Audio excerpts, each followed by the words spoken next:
ಪ್ರಯತ್ನ ಬರಬೇಕು. ಕಾರಣನಾಡದ ಭಜನಾ ಮಂಡಳಿಯವರು 18ನೇ ವರ್ಷದ ವಾರ್ಷಿಕೋತ್ಸವದ ಪರವಾಗಿ ಇವತ್ತು ಅವರು ಭಜನಾ ಕಾರ್ಯಕ್ರಮವನ್ನು ಮಾಡುತ್ತಿದ್ದಾರೆ. ಈ ಒಂದು ಮುಂದಿನ 38 ವರ್ಷಗಳಿಂದ ಗೋಜಿಪುರದಲ್ಲಿರುವ ಅಭಯ ಆಂಜನೇಯ ಸ್ವಾಮಿಯ ಒಂದು ಪವಾಡ ಅಂತಲೇ ಹೇಳಬೇಕು. ಸದಾಕಾಲ ಮಾರುತಿಯು ಪ್ರತಿಯೊಬ್ಬ ಭಕ್ತರ ಆತ್ಮದಲ್ಲಿ ನೆಲೆಸಿ ಅವನ ನಾಮವನ್ನ ಪ್ರತಿ ಕ್ಷಣ ಪ್ರತಿ ನಿಮಿಷ ಹೇಳುವಂತೆ ಮಾಡುತ್ತಾರೆ. ಈ ಸತ್ಸಂಗದ ವಿಚಾರ ಏನಂದ್ರೆ, ಎಂತ ಘೋರ ಕಷ್ಟಗಳು ಬಂದರೂ ಆ ಸತ್ಸಂಗದ ಒಂದು ವಿಚಾರಧಾರೆಯನ್ನ ಮಾಡುವ ಭಕ್ತರಲ್ಲಿ, ಅವರ ಕುಟುಂಬದಲ್ಲಿ ಯಾವ ಒಂದು ಅಡಚಣೆ ಇಲ್ಲದೆ ಆ ಪರಮಾತ್ಮ, ಆ ಮಾರುತಿ ಅನುಗ್ರಹ ಅವರ ಕುಟುಂಬದ ಮೇಲೆ ಇರುತ್ತೆ. ಈ ಜಗತ್ತಿನಲ್ಲಿ 4 ಯುಗಗಳನ್ನ ಒಳಗೊಂಡಂತ ನಮ್ಮ ಜಗತ್ತು ಮೊದಲಿಗೆ ಸತ್ಯಯುಗ, ನರಸಿಂಹನ ಅವತಾರ, ಧರ್ಮ 4ನೇ ಪಾದದಲ್ಲಿ ಇದ್ದು ಮಳೆ ಬೆಳೆಗಳು ಹೂವಾಗಿ ಆಗ್ತಿದ್ವು, ಸತ್ಯ ಧರ್ಮಗಳಿದ್ವು, ಒಳ್ಳೆ ನಾಣ್ಯಗಳಿದ್ರು, ಎಲ್ಲೂ ಸುಳ್ಳು ಅಹಂಕಾರ ಮೋಸ ಯಾವುದೂ ಇರಲಿಲ್ಲ. ಅದೇ ತ್ರೇತಾಯುಗಕ್ಕೆ ಬಂತು. ತ್ರೇತಾಯುಗದಲ್ಲಿ ರಾಮನ ಅವತಾರವನ್ನು ಎತ್ತದ, ಅಲ್ಲಿ ಧರ್ಮ 3ನೇ ಪಾದಕ್ಕೆ ಬಂತು. ದ್ವಾಪರ ಯುಗದಲ್ಲಿ ಶ್ರೀಕೃಷ್ಣ ಪರಮಾತ್ಮನ ಅವತಾರವಾಯಿತು, ಧರ್ಮ 2ನೇ ಪಾದಕ್ಕೆ ಬಂತು. ಕಲಿಯುಗದಲ್ಲಿ ಭಗವಂತನ ಧರ್ಮ 1ನೇ ಪಾದದಲ್ಲಿ ನಡೀತಾ ಇದೆ. ಇಲ್ಲಿ ಬುದ್ಧ, ಕಲ್ಕಿ ಇವರಿಬ್ಬರ ಒಂದು ಆಗಮನ. ಈ ಕಲಿಯುಗದಲ್ಲಿ ಯಾರು ಯಾರ ಮಾತನ್ನ ಕೇಳದೆ ಭಗವಂತನ ಧಾರ್ಮಿಕ ಸನಾತನ ಸಂಸ್ಕೃತಿ, ನ್ಯಾಯ, ನೀತಿ, ಸತ್ಯ ಇವುಗಳನ್ನ ಮನುಷ್ಯ ಎಲ್ಲೋ ಒಂದು ಕಡೆ ಮರೆತು ಹೋಗುತ್ತಿದ್ದಾನೆ. ಆದ್ದರಿಂದ ಭಗವಂತನಿಗೆ ಈ ಮಾನವರಲ್ಲಿ ಒಂದು ಸ್ವಲ್ಪ ಅಹಂಕಾರ ಹೆಚ್ಚಾಗಿದೆ ಅಂತ ಆ ಸ್ವಾಮಿಗೆ ಈಗೀಗ ಗೊತ್ತಾಗ್ತದೆ. ಎಲ್ಲಿ ನೋಡಿದರೂ ಭೂಕಂಪಗಳು, ಸಾವು ನೋವುಗಳು, ಅನೇಕ ರೋಗಗಳು, ಅನೇಕ ಯೋಜನೆಗಳು, ಭೂಮಿ, ಹೆಣ್ಣು, ಮಣ್ಣು, ಮಣ್ಣಿಗಾಗಿ ನಮ್ಮ ಜೀವನವನ್ನ ನಾವು ಕಳೀತಾ ಇದ್ದೀವಿ. ಎಲ್ಲೋ ಪ್ರಾಣಿಗಳು, ಇಂಥ ಮಹಾ ಪುಣ್ಯಾತ್ಮರುಗಳು ಅಲ್ಲಲ್ಲಿ ಹುಟ್ಟಿ ಜ್ಞಾನದ ಬೀಜವನ್ನ ಬಿತ್ತುತ್ತಿದ್ದಾರೆ.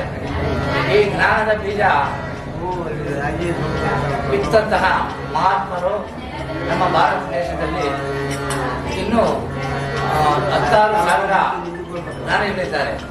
ಅವರಿಂದ ಎಲ್ಲ ಒಂದು ಕಡೆ ಮಳೆ ಬೆಳೆ ಎಲ್ಲ ಚೆನ್ನಾಗಾಗ್ತಾ ಇದೆ. ಈ ಅಭಯ ಆಂಜನೇಯ ಸ್ವಾಮಿ ಗೋಜಿಪುರದ ಗ್ರಾಮಸ್ಥರು ಮತ್ತು ಧಾರವಾಡದ ಭಜನಾ ಭಕ್ತಾಂಜನೇಯ ಭಜನಾ ಮಂಡಳಿಯ ಭಕ್ತಾದಿಗಳು, ಅವರು ಅವರ ಕುಟುಂಬಕ್ಕೂ ಪರಮಾತ್ಮ ಆಯುಸ್ಸು, ಆರೋಗ್ಯ, ಸಕಲ ಅಭಿವೃದ್ಧಿ, ಸಂತೋಷ, ನೆಮ್ಮದಿ ಎಲ್ಲವನ್ನು ಕೊಟ್ಟು ಕಾಪಾಡಲಿ ಅಂತೇಳಿ ಆ ಪರಮಾತ್ಮನಾದ ನಮ್ಮ ಗುರು ಆಂಜನೇಯ, ನಮ್ಮ ಗುರುವಿನ ಪಾದಕ್ಕೆ ಅನಂತ ಕೋಟಿ ನಮಸ್ಕಾರ ಹೇಳ್ತಾ ನನ್ನ 2 ಮಾತುಗಳನ್ನು ಜೈ ಶ್ರೀರಾಮ್, ಜೈ ಶ್ರೀರಾಮ್, ಜೈ ಶ್ರೀರಾಮ್, ಜೈ ಶ್ರೀರಾಮ್, ಜೈ ಶ್ರೀರಾಮ್, ಜೈ ಶ್ರೀರಾಮ್.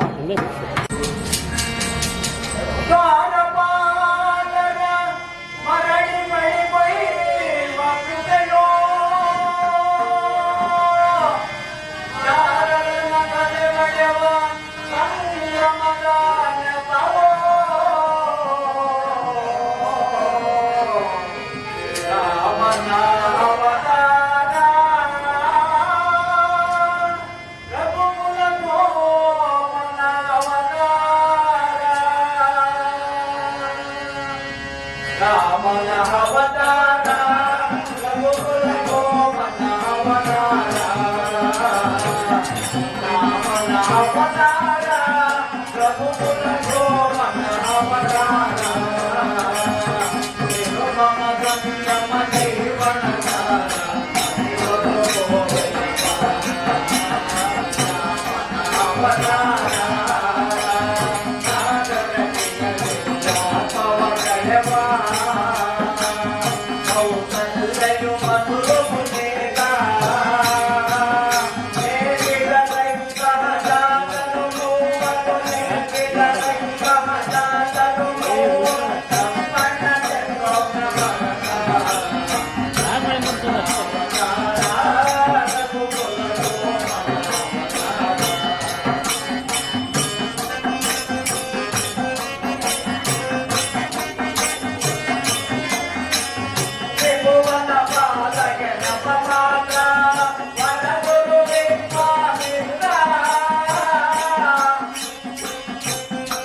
you.